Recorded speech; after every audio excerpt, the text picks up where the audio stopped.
Hello and welcome to Dr. Mount's Kitchen. Today my friend Michelle is coming over and she's our neighbor, and we're going to make a beet and burrata salad with fried bread. So come on into my kitchen and let's get started.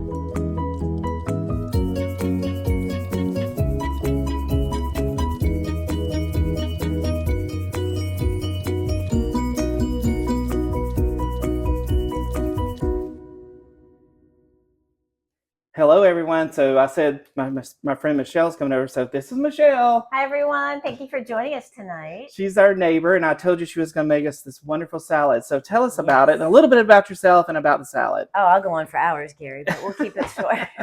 So I'm Gary's neighbor, and I just moved back to Auburn about 2 years ago. And I went to school here about 30 years ago. So it's nice to be back, War Eagle. And we have hopefully what you think is a special treat tonight.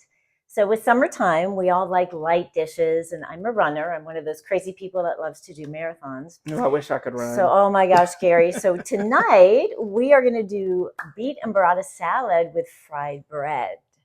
So little story about this recipe. Growing up, I hated beets with the fire of 1,000 suns. Hated them. And then I started running, and we heard all these things about beet juice being great for runners and how your performance would increase. And I thought, all right, I'm going to try it. So jury's still out on whether it helped or not, but now I love beets, and they're so nice and easy to prepare.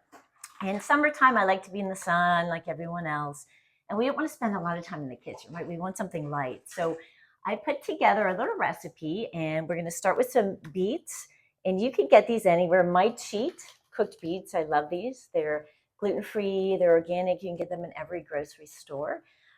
If you are a diehard and you like to cook your own beets, it's a little bit of a project. It does take about an hour, and you have to peel off the skin. So I cheat. This is a good cheat, and I love that. So that's what we're going to do tonight. And the other ingredient are mandarin oranges. And again, another cheat. I've already prepared them. They're in this nice little colander. Awesome. And again, my cheat is the can. It's great. Great cheat in light syrup for those of us that are calorie conscious.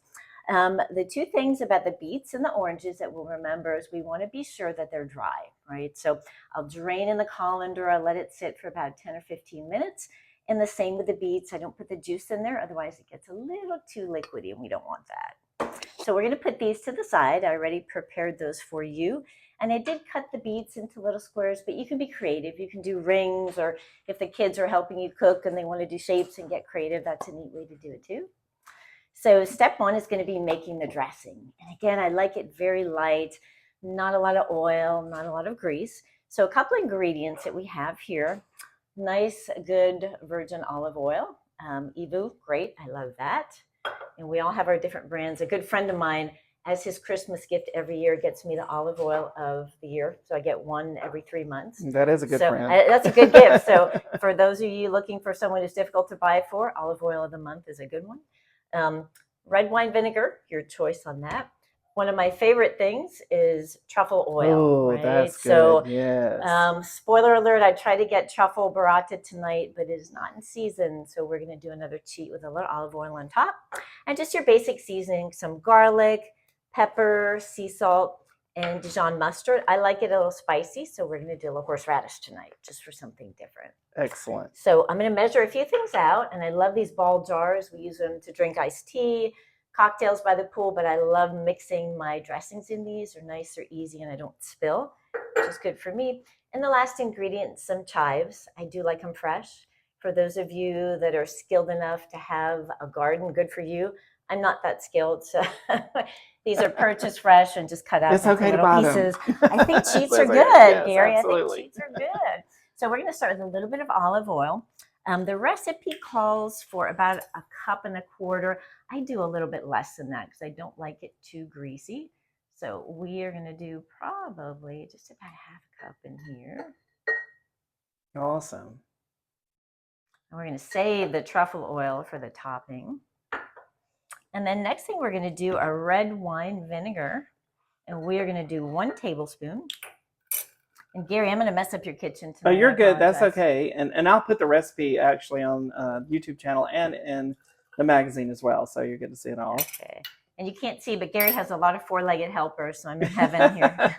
Yeah, I have a little cat running around right now trying to play with everything. He likes my cooking. He does. And then we're going to do 1 teaspoon of this Dijon mustard. I'm going to put a little bit more because I love the horseradish. Oh, So yes, me too. I'm with you on that. There, and just a little more to grow on because we all need that. Excellent. And I'm a pinch of this and a dash of that kind of girl. So garlic powder, we're just going to put a couple shakes in there. Yeah, just kind of do it to your taste, I'd say, because I love a lot of garlic, so I may put a little more. Okay, fair enough, fair enough. And salt and pepper to taste. We're going to put a little more salt in here, just regular Himalayan sea salt.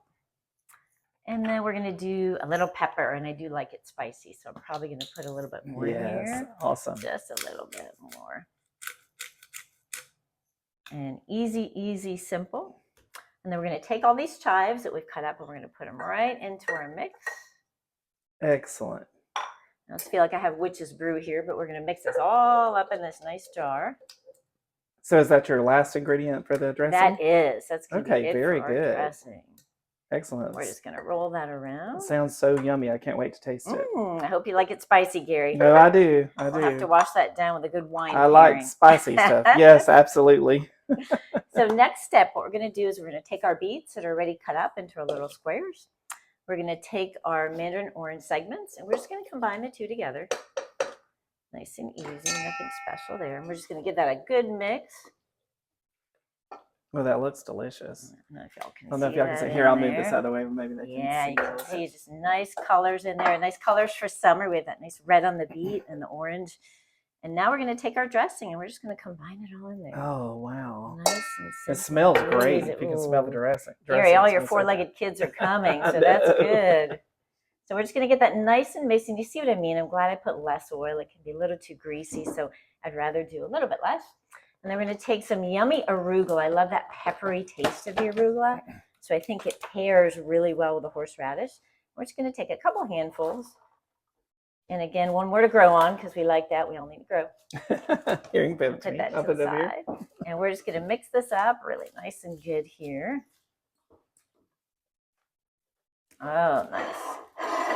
Can I help you out a little bit? Yeah, that'd be great, Gary. Thank you. We're just going to give that a good mix.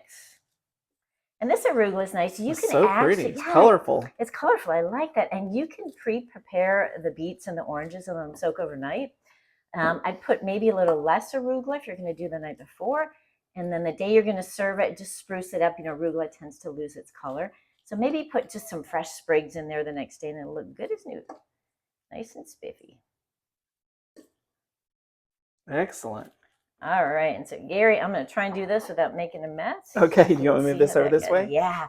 So Gary got me this lovely, nice platter. And we're just going to very gently scoop all that. Oh, look how pretty that is. Oh, my goodness. Let's see if y'all can see it. We'll lift it up a little bit. Yeah, all the colors in the rainbow. See there? It's beautiful. Move my dish. Look at that. So pretty. Fantastic.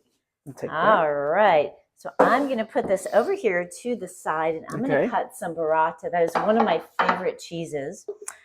Gary, is there a cutting board? There is. I put that here. somewhere. If you want to, you can cut it there, but I can get you another cutting board. Great. So just hold on and a second. knife We'll get you another. Perfect. And so burrata is one of my favorite cheeses. Years ago, I went to a cooking class, and it was down in Miami. Is this one big enough for you? That's perfect. Excellent. And so they taught us how to make burrata. And so, unfortunately, I'm a cheese girl. I could live on that. And if you have a knife, Gary, I do. I'll get you a knife. Hold on one second. And so the burrata, again, a cheat. You can get these at Publix. Bella Giosa makes a great burrata. And again, in season. Thank you, Gary. And I'm sad it's not Excuse me on the camera. Yeah, you're good. They have truffle in there. So all I like to do, if you're plating these individually, you can put the salad in there. You can do individual bowls. And then we're just going to cut that burrata. And it's sometimes a little delicate to work with. So we're just going to gently go down. Oh, easy does it, huh? There we go. And you can see how that cheese is oozing out. I love that. Yeah, hold it up a little bit so they can see there. I'm going to go ahead and show you how that oozes right in the just cut center. it a little bit inside. Yeah. Yeah. So I'm going to bring my platter back. Excellent. Yeah, thank you. And all we're going to do is we're just going to transfer this burrata very carefully. I'm just going to give it a little shake there. Whoop! We had one fall. Slippery it's all good. little sucker. It's part of cooking. Slippery it's my fault. sucker. I was holding a little crazy there. There you go. There we go. Excellent. Look how pretty. Yes, that's beautiful. Can y'all see this?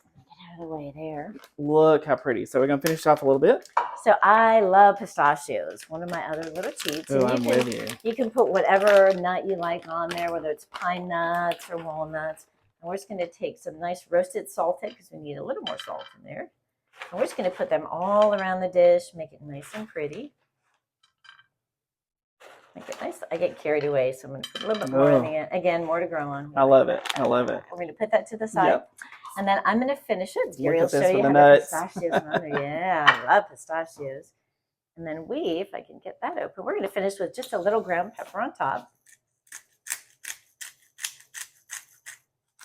Or a little more. So pretty. And you can see that cheese oozing out. Yeah. That burrata is really amazing. All right. So pretty. And then one of my favorites, we're going to get a little bit of truffle oil. I do get this online. It's Jean-Pierre's. And he has so many amazing olive oils, but the truffle I really like. And when it's in season with black truffle burrata, it's so delicious to do that on top. So we're going to drizzle it just a little bit, just to give it a little bit of color. Y'all can see that. Gary, can you smell that truffle? Oh my God, it smells so good. I love that. I'm so excited. This is going to be so good. So this is kind of what it looks like when we're done. Yeah, that's awesome. And then the piece of resistance is going to be the fried bread. So I'm going to So tell us a little bit about your fried bread. So we've talked about how healthy everything tonight is. Very low in calorie, low in fat, low in sugar. And that's going to make room for the fried bread. So sourdough bread, when it's fresh, is delicious. So if you have a loaf of sourdough, we're just going to cut it in little slices and half them. Some butter in the skillet, and we're going to run over there and see what it looks like. Awesome. We're going to put that right around the corner. Okay, yeah. We'll be right back with the bread. Right back. Okay, so here we have our final product. And what we did, we took our sourdough bread, lots of butter on both sides, and we did that in the skillet. And we're just going to use that as a garnish. Beautiful. And do you like that? Yeah. And we're gonna put that gooey burrata in that bread, and then we're gonna run a half marathon tomorrow to make up for it. Well, I might not run it, but y'all can. I think I'll skip the marathon. I may walk. Well, thank you all so much for joining us today, and Gary, thank you for having me. I love your kitchen; it's wonderful. Thank you. Gary has an amazing kitchen. I hope you all enjoy and have a wonderful summer. Thank you so much. And thank you all for coming to Dr. Mount's Kitchen again. And please try this recipe. It looks fantastic. I am so excited. So please, again, thank Michelle for being with us. Thank you so much. And y'all have a great summer and enjoy. Good night. Good night.